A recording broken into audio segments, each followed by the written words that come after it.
My name is Vanessa. I am 28 years old, and I never thought I would live through the moment when my own mother pointed a gun at me inside the house I had been paying for. The room around me seemed frozen in time, the glossy mahogany table and glittering chandelier mocking me as if the picture of success was only a mask for terror. My mother's hand shook slightly, but her eyes were steady, blazing with rage, as she screamed the words that will haunt me forever. Give up the house, or else. In that instant, the last fragile thread that tied me to the hope of family snapped. She was no longer just a toxic parent, she was an enemy. My father Thomas sat in the corner, his eyes on the floor, his silence the loudest betrayal of all. My brother Mark leaned against the doorway with a smirk as though watching a spectacle he had long wished for. My sister Linda rolled her eyes and muttered about me being dramatic, but the barrel of the gun glinting in the dim light made clear this was not drama. This was danger. My chest tightened, fear roared through me, but underneath it burned something else, something sharper, defiance. I had spent years covering their mortgage, handing over thousands of dollars month after month in the desperate belief that sacrifice might earn love. I had endured the insults, the gaslighting, the endless comparisons that cut me open again and again. Yet here I was, staring down cold steel, realizing nothing I had ever done mattered. No amount of giving would satisfy their hunger for control. And so, as my mother's voice cracked with fury, as the air around us thickened with violence, I understood that this moment would define me. This was the line in the sand. This was the point of no return. But what my mother did not know, what none of them realized, was that I had my phone recording in my pocket. Every word, every threat, every scream was being captured. I had lived too long under her lies to risk another he said, she said battle. I had prepared for this without even knowing it. 1 week later, that recording would echo inside a courtroom, her voice undeniable as she shouted, "Give up the house or else," and justice would finally walk in. But in that moment, standing there with my family surrounding me like vultures, I held her gaze and refused to beg. I did not cry. I did not plead. I simply stared back and let her see that the daughter she thought she could break was done playing victim. I was shaking inside my palms, slick my throat raw, but my eyes were steady. She thought she had me cornered, but the truth was, she had just handed me the weapon that would destroy her control forever. If you have ever lived under the crushing weight of a toxic family, if you have ever been gaslighted into believing you were the problem while you carried everyone else's burdens, then give this video a like right now. Subscribe for more stories about breaking free, and let me know in the comments where you are watching from. Because what happened after my mother pointed that gun changed everything I thought I knew about family loyalty and survival. Stay with me, because this is not just a story about betrayal. It is about the moment justice finally came for those who believed they were untouchable. I grew up in a house where silence was never peace, only the pause before the next storm. From as early as I can remember, my mother Gloria set impossible standards, standards that shifted like sand so that no matter how hard I tried, I could never meet them. If I brought home a report card filled with A's, except for one B, she would slam the paper on the counter and sneer about how Linda never brought home anything less than perfection. If I laughed too loudly, she hissed that I sounded foolish. If I dressed in jeans and a t-shirt, she mocked me for looking sloppy. Nothing about me ever satisfied her because in her eyes, I was the permanent disappointment. My father Thomas was the peacemaker in name, but the coward in truth. When my mother lashed out, he would murmur that she didn't mean it, that she was under stress, that I should just try harder. He would slip into my room at night, pat my shoulder, and tell me to ignore her sharp words. But he never stopped her. He never stood between me and the storm.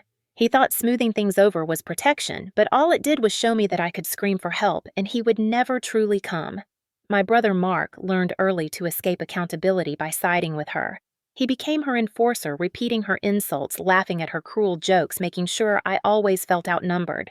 He enjoyed watching me shrink, and Linda, only 2 years older, was my mother's mirror image, elegant, successful, the golden child who could do no wrong. She never raised her voice, but her quiet smirks cut just as deeply. When she repeated to my mother that I was lazy or dramatic, she did it with a sweetness that made the poison harder to detect, but I always felt its sting. Growing up with them meant that even my victories became reasons for attack. When I made the varsity soccer team, my mother told me it was because the coach felt sorry for me. When I won a scholarship, she claimed the committee must have lowered standards. Every joyful moment carried a shadow of her disdain. She chipped away at me day after day until I questioned every thought, every choice, every piece of myself. And then there was the violence. She claimed she never hit me. But what else do you call slamming a plate so close to my head that shards flew into my hair, or yanking me by the arm so hard I wore bruises for days? She called it discipline. I called it survival. I learned to scan her face the way soldiers scan a battlefield, reading the tension in her jaw, the set of her shoulders, trying to predict when the explosion would come. Sometimes it came without warning. Sometimes a misplaced fork or a spilled drop of juice was enough to unleash fury. And always when I tried to protest when I whispered that it hurt, she twisted reality with her favorite weapon, gaslighting. She would shake her head and say, "You're imagining things, you bruise too easily, you're too sensitive, you always play the victim." She made me doubt my own memories, question my sanity, until I felt trapped in a maze where every exit led back to her version of the truth. By the time I was a teenager, I had become an expert at shrinking myself, at being invisible.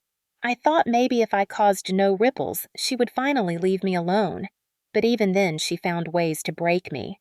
When I studied late at night, she accused me of trying to show off. When I went out with the one friend brave enough to withstand her interrogations, she accused me of becoming corrupted.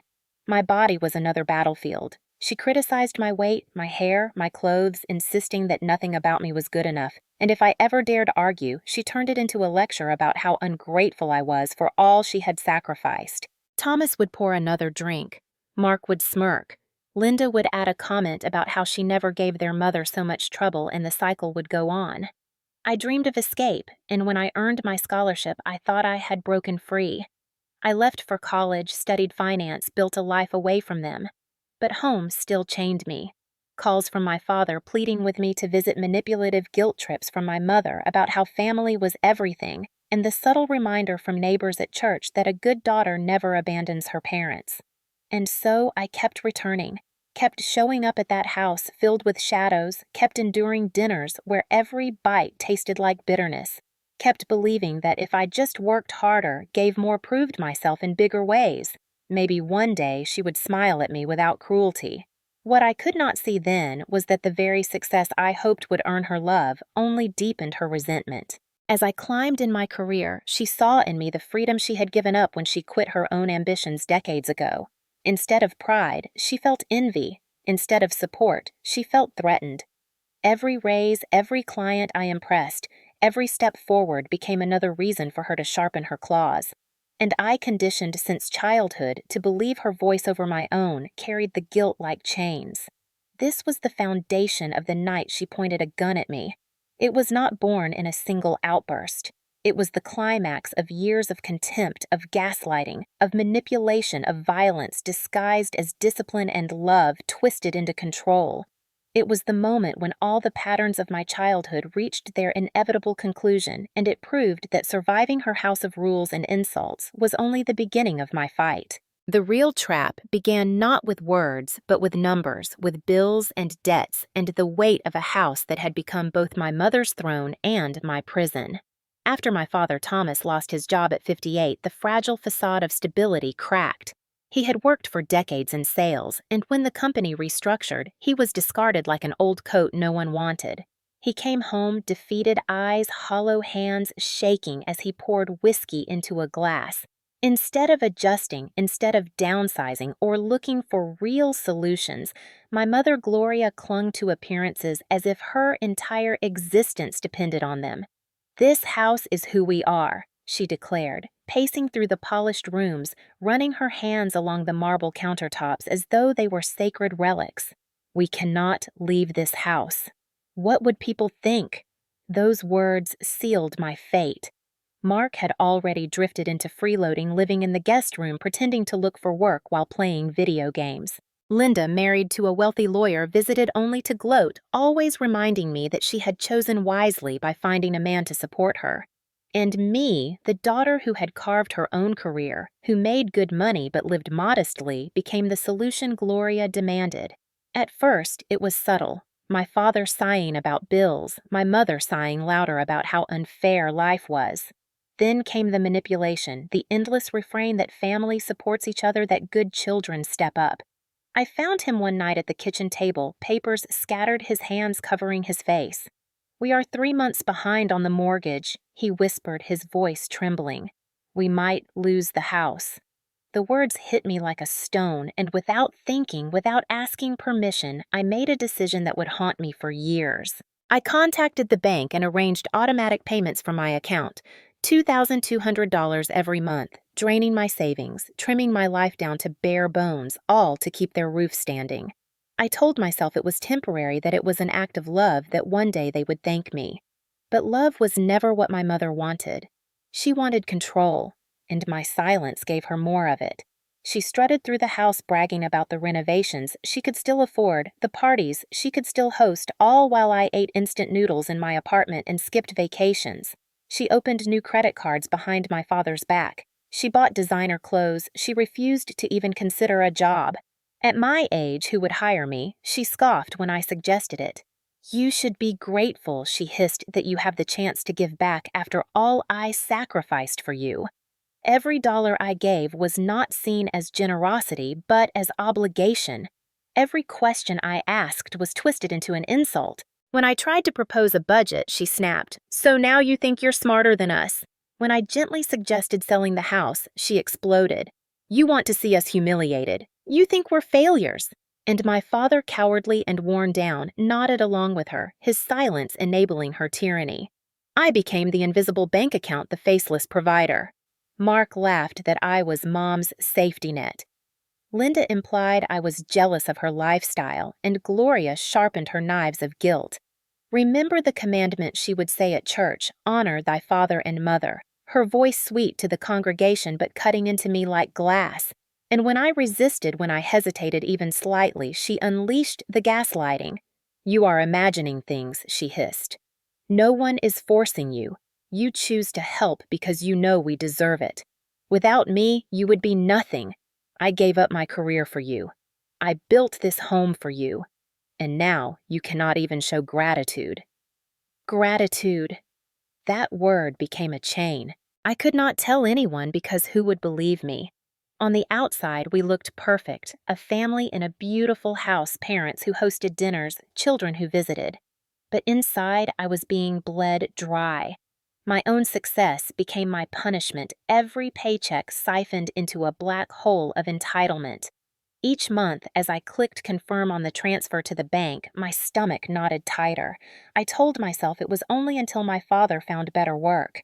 I told myself it was only until the debts settled. But months turned into years. The total climbed past $70,000, then $80,000. I skipped buying my own home. I skipped saving for my future. I skipped living my life, all for the illusion that we were still a family. And the worst part was that they never even knew, never even acknowledged it. My father pretended his part-time job covered everything. My mother pretended she was still the queen of her castle. They let me drown while sipping from glasses filled with the comfort I provided. But deep down, I knew the truth. I was not their daughter. I was their ATM, their scapegoat, their insurance policy. And every time I walked through that front door, every time my mother scanned me with her critical eyes, every time she found new ways to belittle me, I felt the weight of that house pressing down until I could barely breathe. It was not just a house. It was a prison built from my money, locked with my guilt, guarded by her voice telling me I could never escape without being the villain. What I did not know yet was that the very thing she clung to, the house itself, would become the battlefield where everything finally shattered. The more I gave, the more they demanded, and the deeper the cycle of contempt became. My mother Gloria sharpened her tongue into a weapon she could use at any moment, and my siblings fueled the fire with their smirks and sarcastic remarks. I came to dinners with dread in my chest, knowing every bite of food would be paired with some new humiliation. When I cooked lasagna and brought it over, Gloria would take one forkful, pause, and then say, "Did you use cheap cheese because it tastes like cardboard?" When I tried to help wash dishes, she would rewash them with exaggerated sighs and say, "You still cannot do the simplest things right." It was never about dishes or food. It was about control, about reminding me that no matter how much I gave, I would always be beneath her. My father Thomas had begun carrying a flask in his pocket, retreating into alcohol more often than he retreated into honesty. When she lashed out, he shrank into the background, staring at his hands, pretending he did not hear. Mark, emboldened by her cruelty, began to act out physically, shoving me against a wall when I told him to clean up his mess, slamming doors inches from my face, smirking that I was too soft to stand up for myself. Linda, polished and perfect in her expensive clothes, never raised her hand, but her words cut with precision. "Vanessa, you are so dramatic," she would say when Gloria screamed at me, her voice dripping with disdain. "No wonder Mom is frustrated you bring it on yourself." Their unity was suffocating. I was surrounded by people who relished in my pain, who twisted my every attempt to help into ammunition against me. And still I paid. Still I showed up, hoping in some corner of my soul that if I just endured long enough, they would finally see me as family. The breaking point began one Sunday dinner when I suggested we sit down and make a real financial plan. I had spreadsheets, ready numbers, laid out options to refinance ideas to save the house without bleeding me dry. I thought maybe if I approached it like I would, with a client calm and professional, they might listen. But Gloria slammed her hand on the table so hard the china rattled. "So now you think you are smarter than us," she shouted, her eyes blazing. "You think you are the savior coming in with your fancy job and your numbers. You think we cannot manage our own lives." Mark laughed and added, "Yeah. Vanessa always trying to show off. Maybe you should focus on fixing yourself before lecturing others." Linda sipped her wine and muttered, "It is embarrassing how desperate you are for approval." I tried to keep my voice calm. "This is not about approval. This is about reality. The property taxes are due. The cards are maxed. You cannot keep spending like this." Gloria leaned forward, her face twisted. "You ungrateful child, after everything I gave up for you, you dare lecture me. I gave up my career to raise you. I devoted my life to this family, and you sit there acting like I am some failure. You are the failure, Vanessa. You always have been." The words hit like blows, but I had heard them all before. What shocked me was the shift in her eyes, the glint of desperation I had never seen so sharp. That night, as the argument escalated, Mark shoved me so hard my shoulder hit the wall, and when I turned to my father for help, he muttered, "Please do not make things worse. Do not provoke her. Provoke her," as though her violence was my fault. I left the house, shaking, tears burning my eyes, but inside something began to change. I started to imagine what it would take to truly be free. But Gloria was not finished. 2 weeks later, I stopped by to drop off groceries, hoping maybe a peace offering might help. Instead, I walked in on her in the kitchen, whispering to Thomas. "She thinks she is so special with her job and her apartment. Little Miss Perfect.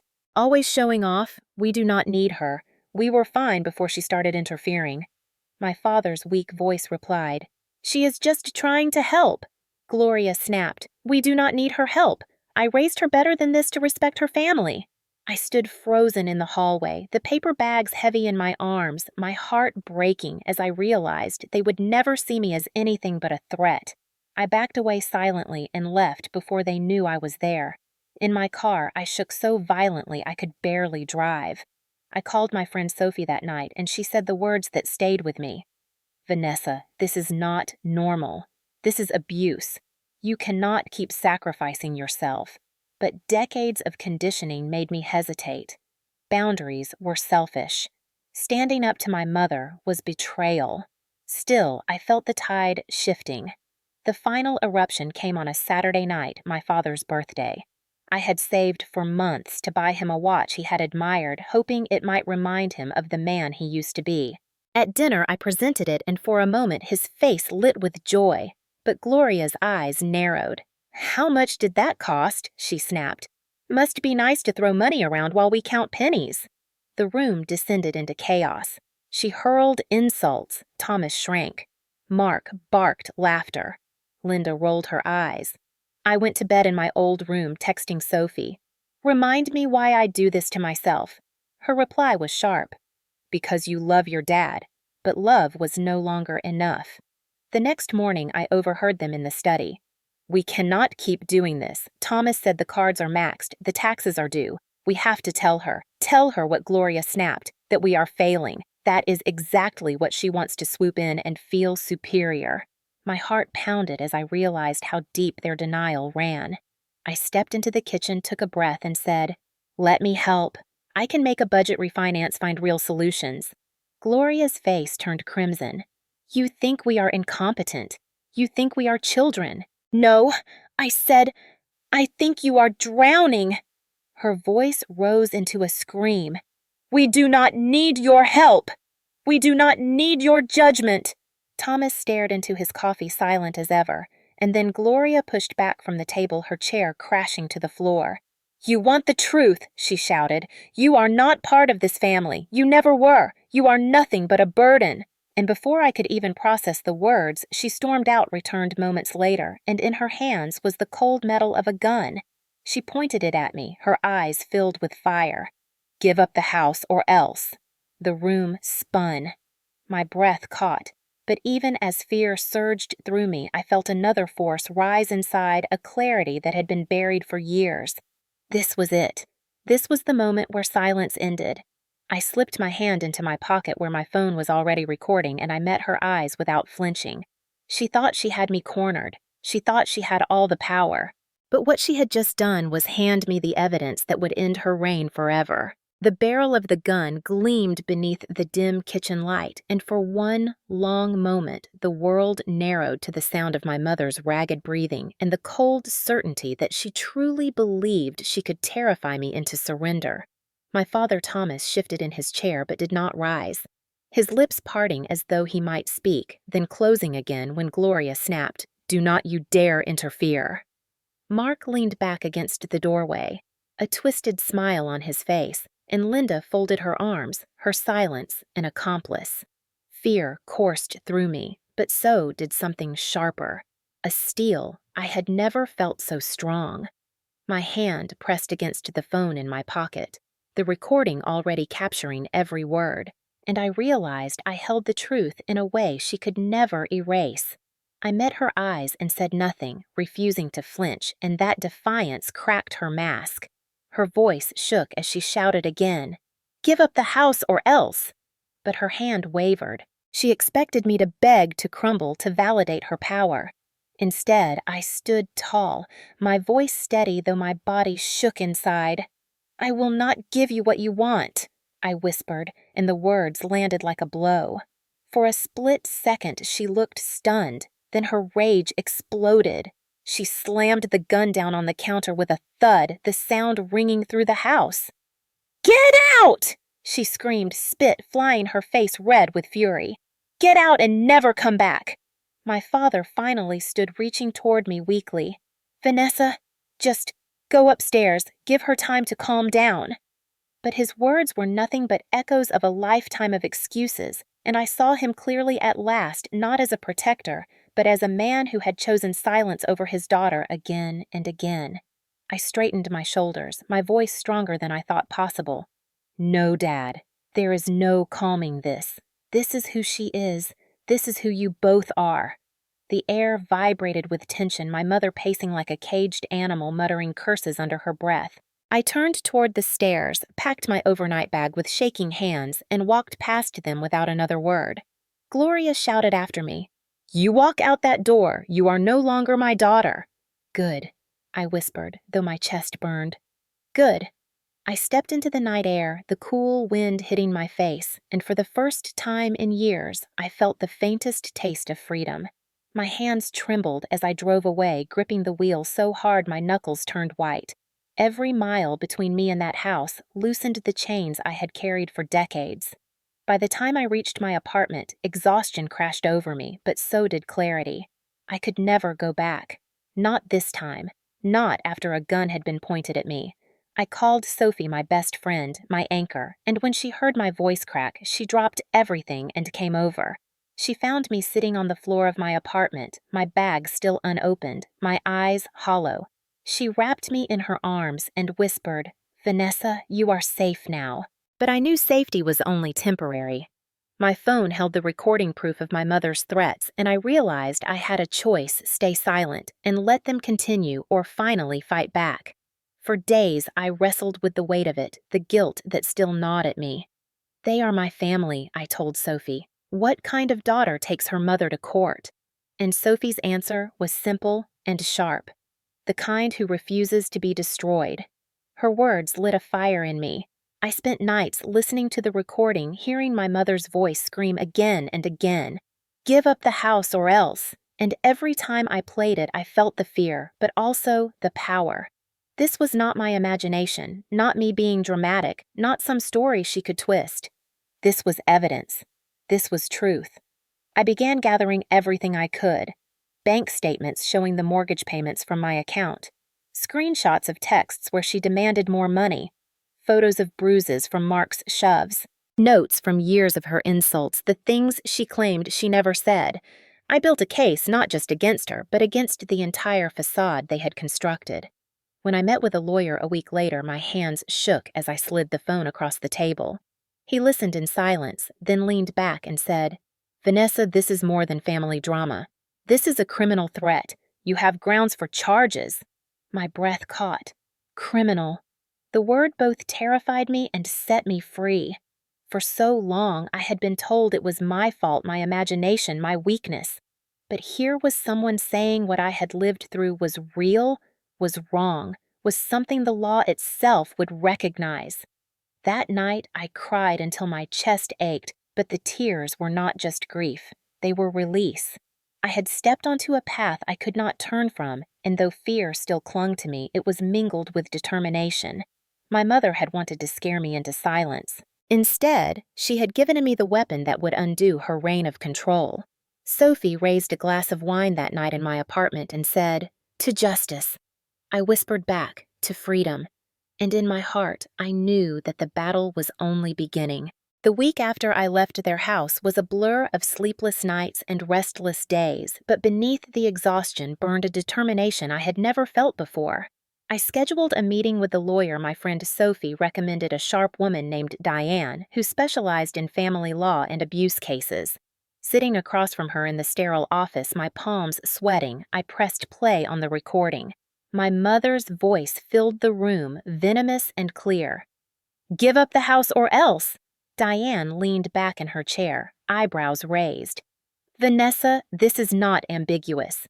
This is a threat with a deadly weapon. This is criminal." My stomach dropped at the word again. Criminal. I had spent so long normalizing her behavior, twisting myself into knots to excuse it, that hearing someone label it so directly was like being doused in cold water. Diane outlined the options: file a police report, pursue a restraining order, and present the case in court for both criminal charges and financial restitution. My head spun, but deep down I knew this was the path I had been waiting for. No more whispers, no more hidden bruises, no more silent payments. It was time for the truth to stand in daylight. Sophie held my hand through every step, her grip steady when mine shook.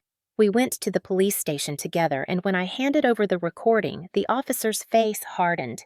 He asked me to repeat the events, and for the first time in my life, I told everything without softening it, without minimizing.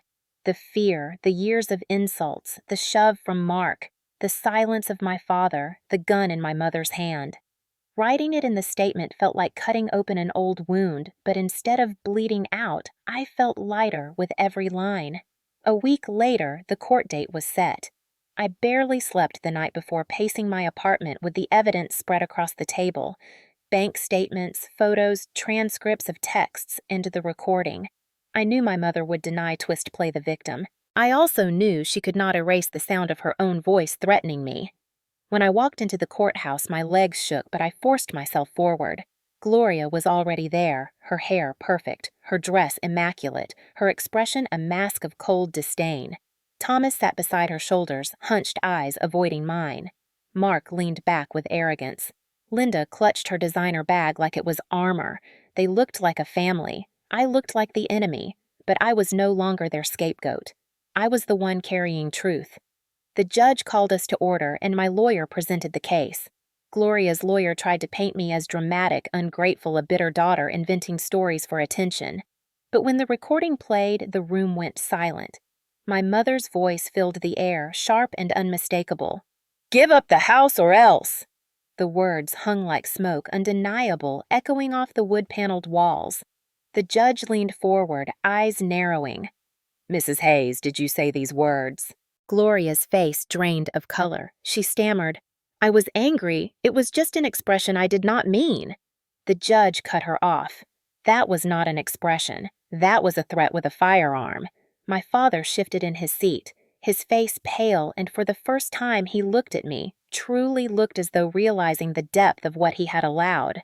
Mark muttered something under his breath. Linda pressed her lips tight.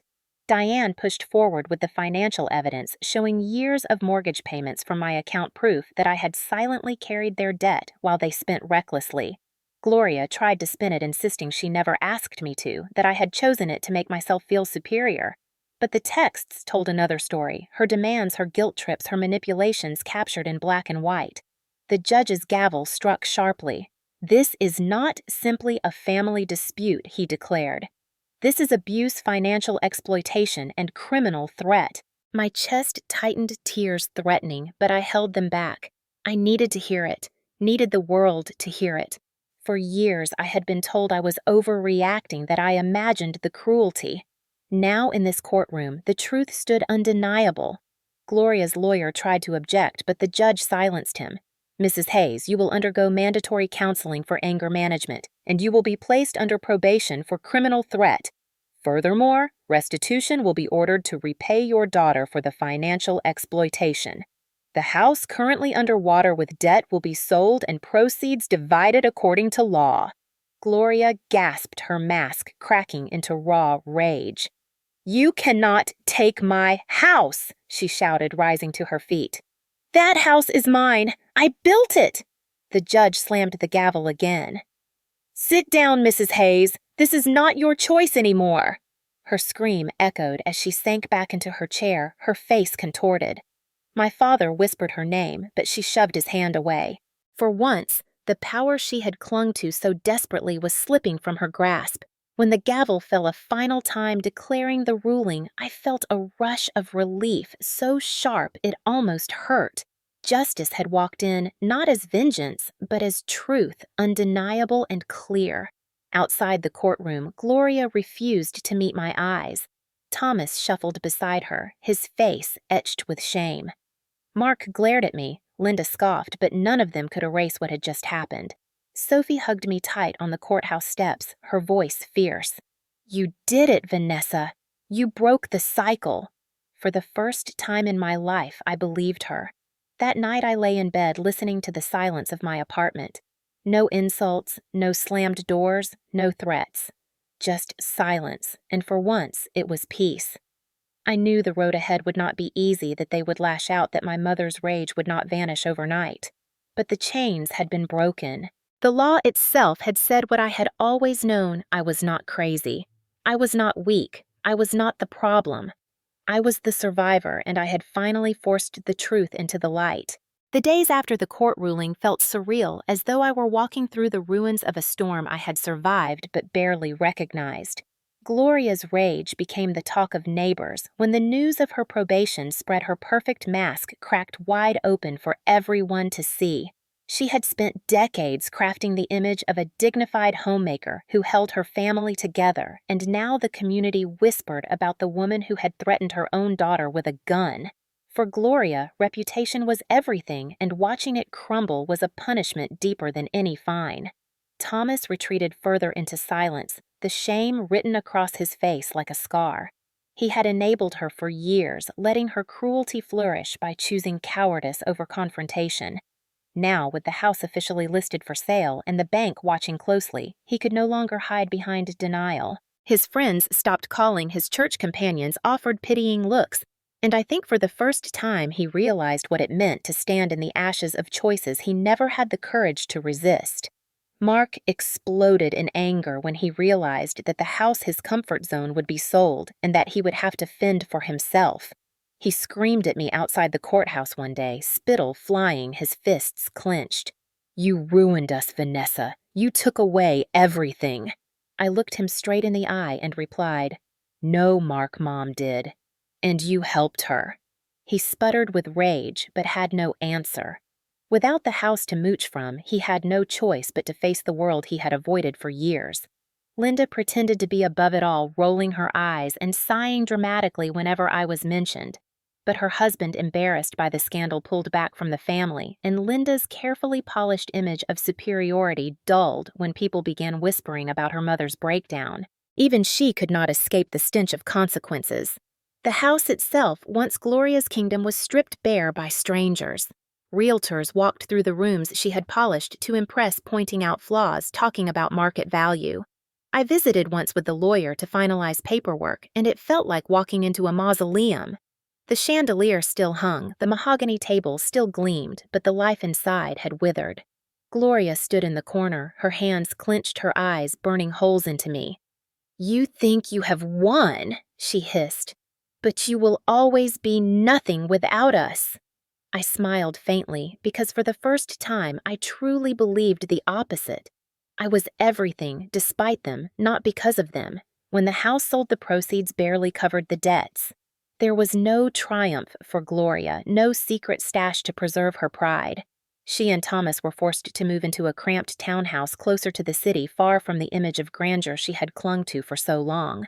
Watching her carry boxes into a place half the size of what she thought she deserved was the clearest picture of consequence I had ever seen.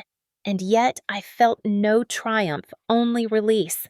My restitution payments began to arrive, monthly small installments court-ordered from Gloria's share, and each check was a reminder that she no longer held all the power. They could not erase what I had endured, but they could no longer deny it. Sophie celebrated with me by opening a bottle of champagne the day the first payment came in. She raised her glass and said, "To consequences." I whispered back, "To freedom." Thomas called once, his voice heavy with regret. He mumbled apologies, admitted he had failed me, but when I asked if he had confronted Gloria, his silence told me everything. He was still her shadow, still trapped in her orbit, and I realized that some people never break free. Mark cut off all contact, blaming me for the loss of his shelter. Linda sent one bitter text saying I had destroyed the family. I deleted it without replying. Their words no longer had chains strong enough to bind me. The greater consequence was not financial or legal, it was emotional. For the first time, they were forced to see themselves stripped of excuses, and for the first time, I was free from the prison of their control. Walking through my new condo, the sunlight spilling across the hardwood floors, I felt light, unburdened.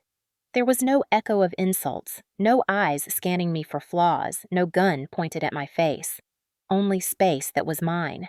Gloria had lost her throne, Thomas had lost his mask, Mark had lost his free ride, and Linda had lost her illusion of superiority.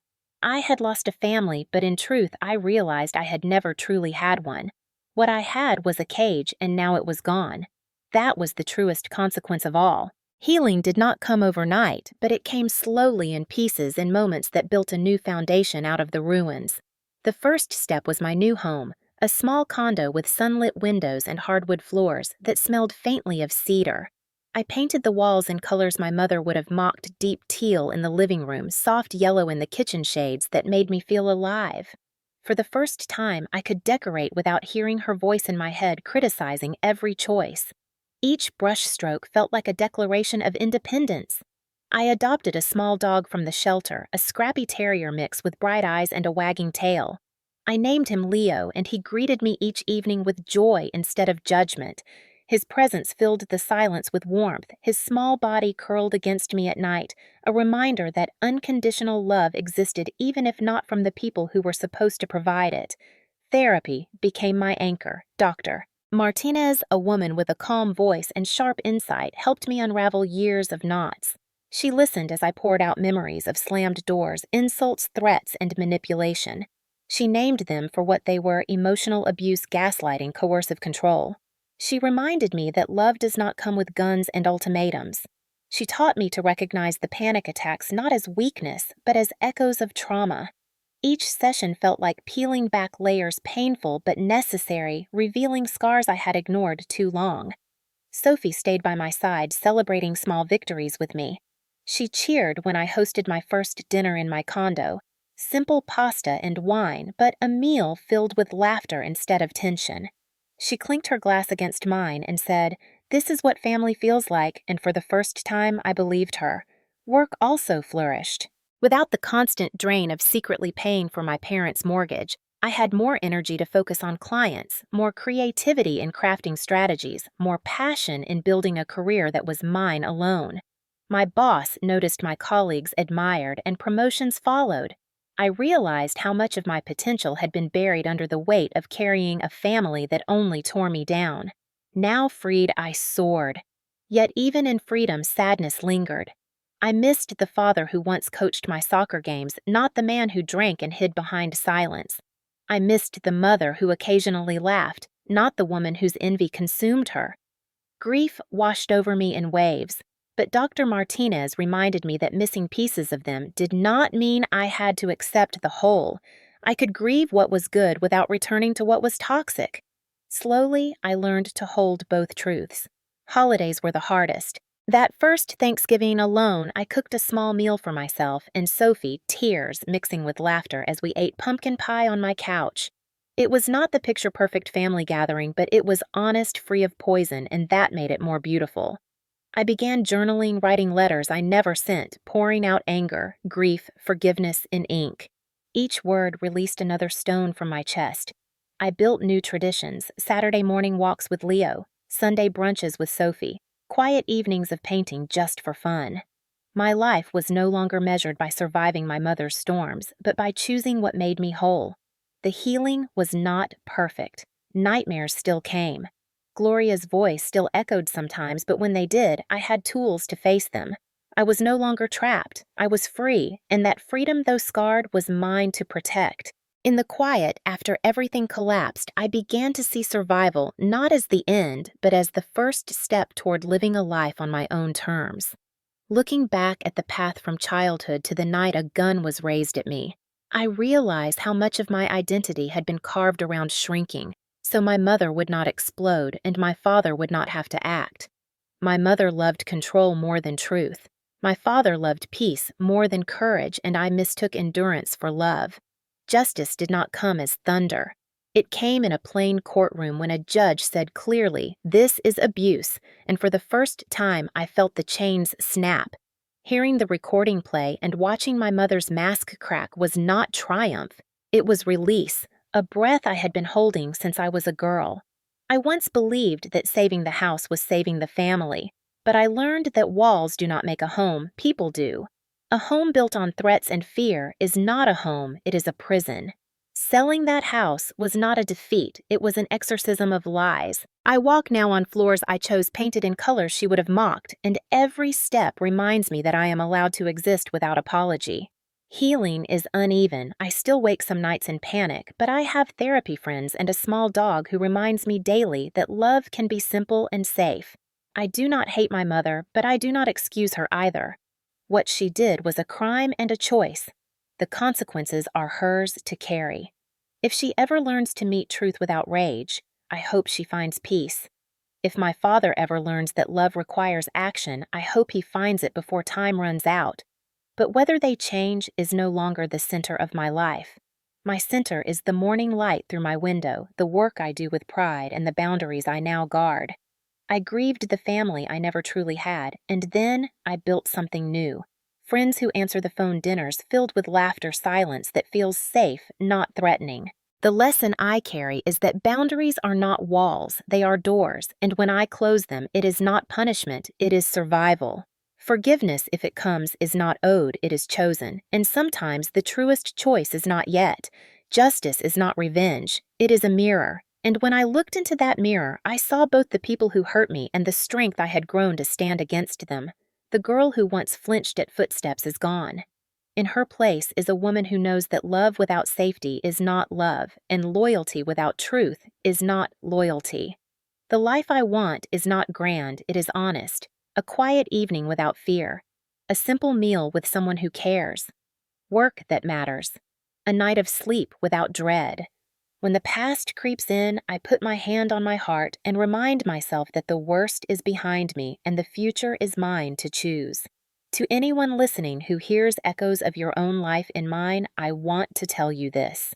You are not weak for staying as long as you did. You were surviving with the tools you had. You are not cruel for leaving. You are choosing life. Keep evidence. Write what happened. Tell someone you trust. And when you are ready, step into the light and name it. The world may tell you family is sacred no matter what, but family without respect is only a shrine to pain. You deserve safety. You deserve a voice.